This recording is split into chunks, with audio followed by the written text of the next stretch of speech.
بسم الله الرحمن الرحيم. ولا تحسبن الله غافلا عما يعمل الظالمون إنما يؤخرهم ليوم تشخص فيه الأبصار مهطعين مقنعي رؤوسهم لا يرتد إليهم طرفهم وأفئدتهم هواء وأنذر الناس يوم يأتيهم العذاب فيقول الذين ظلموا ربنا أخرنا إلى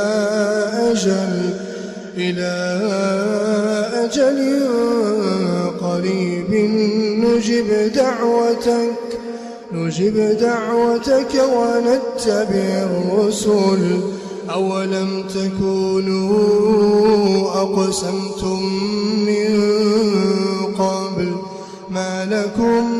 من زوال وسكنتم في مساكن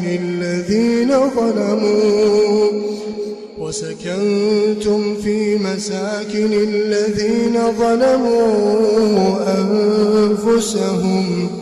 وتبين لكم كيف فعلنا بهم وضربنا لكم الأمثال وقد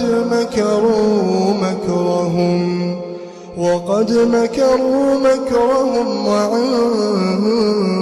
الله مكرهم وإن كان مكرهم لتزول منه الجبال فلا تحسبن الله مخلف وعده رسله إن الله عزيز ذو انتقام يوم تبدل الأرض غير الأرض والسماوات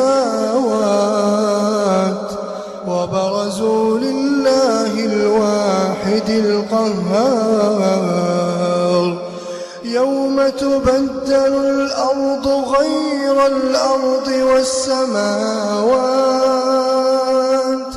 وبرزوا لله الواحد القهار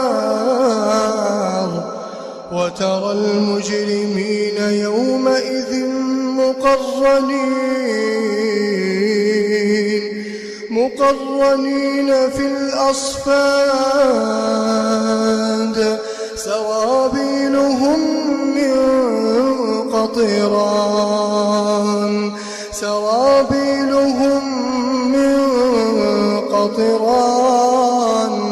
وتغشى وجوههم النار ليجزي الله كل نفس ما كسبت إن الله سريع الحساب هذا بلاغ للناس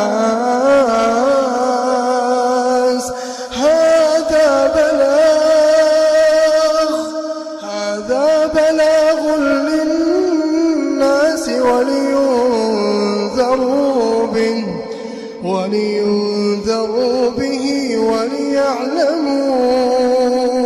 وليعلموا